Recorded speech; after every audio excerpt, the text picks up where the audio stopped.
Hello everyone. Um, I know normally I start out my videos pretty jovial, especially if they're filmed on Fridays. Um, but I understand right now in the world it's not the happiest of times. So it's kind of hard to say happy Friday um, because I'm sure that the friends, the family members, community members, and even strangers who were impacted by the murder of George Floyd, today is not a happy day. The fact that Friday is here means that Monday, May 25th, 2020, occurred. So today I wanted to not focus so much on the news that's happening with George Floyd, but the question that I'm sure some people would ask, like how do things get this bad? How can someone have so much hatred that they can take another person's life without so much as a care for the impact that that's going to have on those left behind? So I'm going to tell you, in my opinion, um, it starts at home. Um, the home is the first classroom. Caregivers, whether they are biological or not, um, they are the first teachers for children. So the racism, the hatred, microaggressions, feigned ignorance as to what's going on, those I believe are learned behaviors. They can be used as defense mechanisms, especially when we get uncomfortable. And so I'm just gonna share my experience, my first experience with racism. So I was in elementary school, actually. I was attending a Christian school, and it was predominantly white. Yeah, um, I believe the reason why that choice was made for me by my parents was because they wanted me to get a great education and be able to be mentally challenged and stimulated so that when it came time for high school and college, I could excel. So that was the choice that they made. They wanted better for me than they had for themselves. So they enrolled my brother and I into a Christian school. And because my family is of Christian faith, I'm thinking going to a Christian school that the other kids there are going to believe in God and they're going to have a faith walk that resembles what I'm used to seeing at home. So imagine my surprise when that wasn't the case 100% of the time. So one incident in particular, I was 7 years old and we were having lunch inside our classroom. Me, my teacher, and the students in my classroom, my classmates. So one of my classmates was sitting with me and a group of others, can't remember how many, and she was sharing her dessert. So she was breaking off pieces of her dessert to distribute it to everybody. And she had asked me to pass a piece to a student that was sitting next to me. No problem. But when I turned to hand the dessert to the other student, they said, "Oh no, that's okay because Black people have funny oils on their hands." And at 7 years old, I understood things in a literal sense. So I was looking at my hands to see, like, did I have oils or did I have anything out of the ordinary, like crawling on my skin? No, child. Um, my hands were just covered in melanin. That was it. And my response to that, I believe, showcases just a part of my personality. A lot of times, even when people offend me, I still want to protect their feelings. I still want to be respectful, and I don't want people to be angry with me for confronting them when they do something or say something that I deem to be offensive. So I went and I told the teacher what this student had said. And when the student was called up to the teacher's desk, I remember going back to my desk and hiding underneath it, as if that was going to protect me if there was going to be any backlash. But for whatever reason, in my 7-year-old mind, I felt that hiding under the desk instead of sitting proudly in my seat after telling on this student was the better option.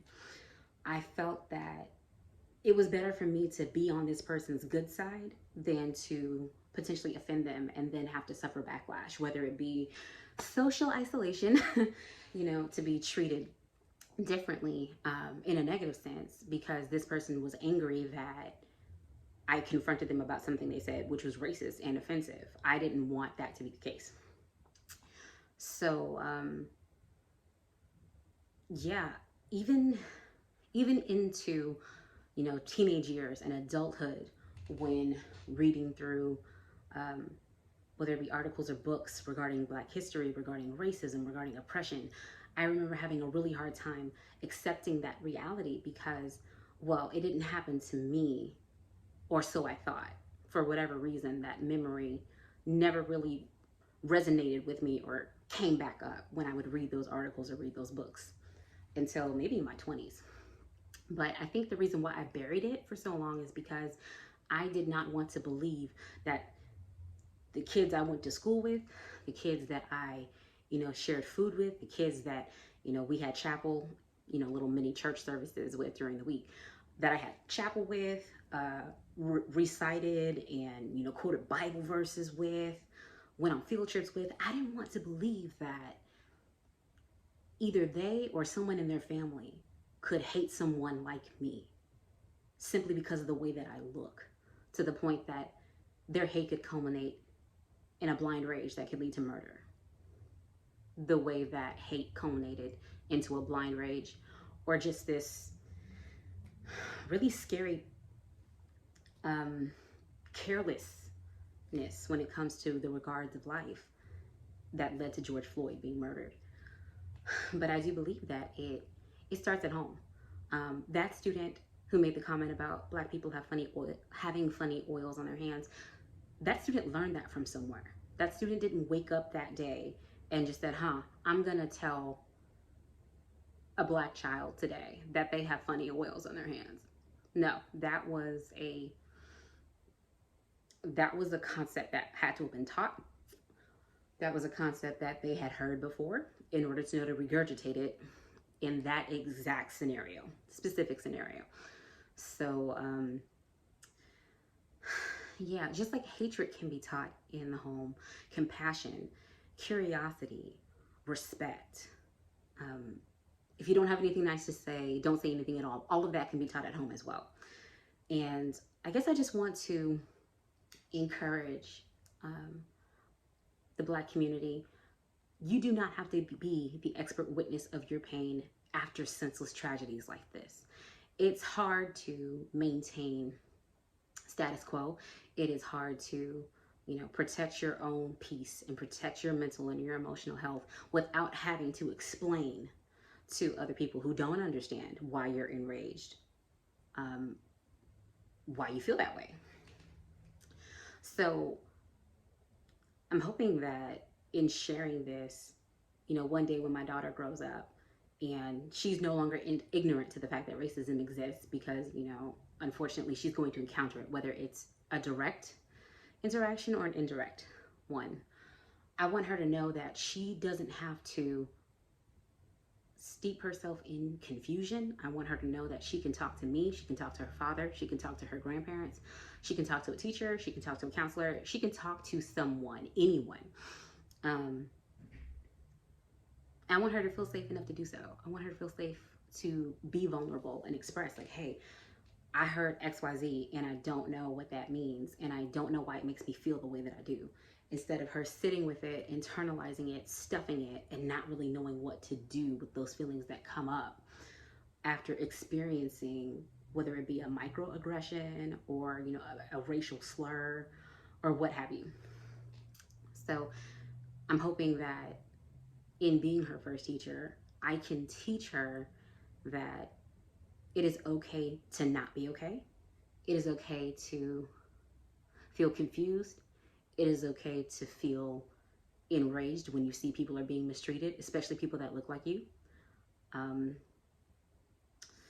there will be people who will not understand our plight. They will not understand our struggle. And we have to be okay with that.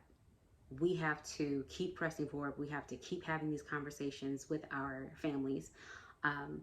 For those of us who do have, like, whether it be white family members, white friends, coworkers, whatever their relation is to you, don't feel pressured to be the expert witness of your experience, but also don't feel reluctant to call them out when they say or they do something that proliferates the hatred that we see in this day.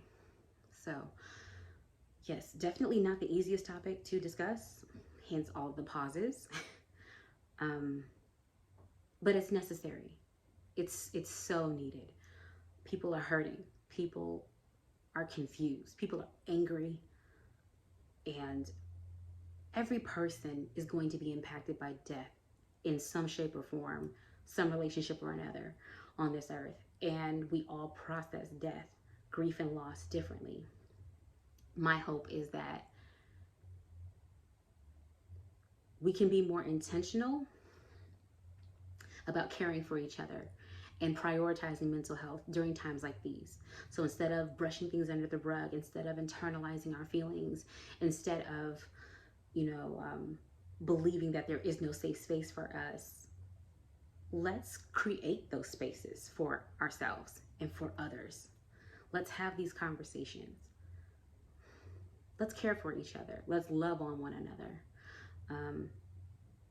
1 John 4:7-8 says, "Beloved, let us love one another, for love is of God, and everyone who loves is born of God and knows God. He who loves not does not know God." So anytime that you're wondering, does my life matter? Does this person care about me? Just line up their actions with the scriptures. For those of you who are not believers, perhaps that doesn't apply to you. Whatever process you need to take, I'll respect it. But as for me, I'm realizing that now more than ever,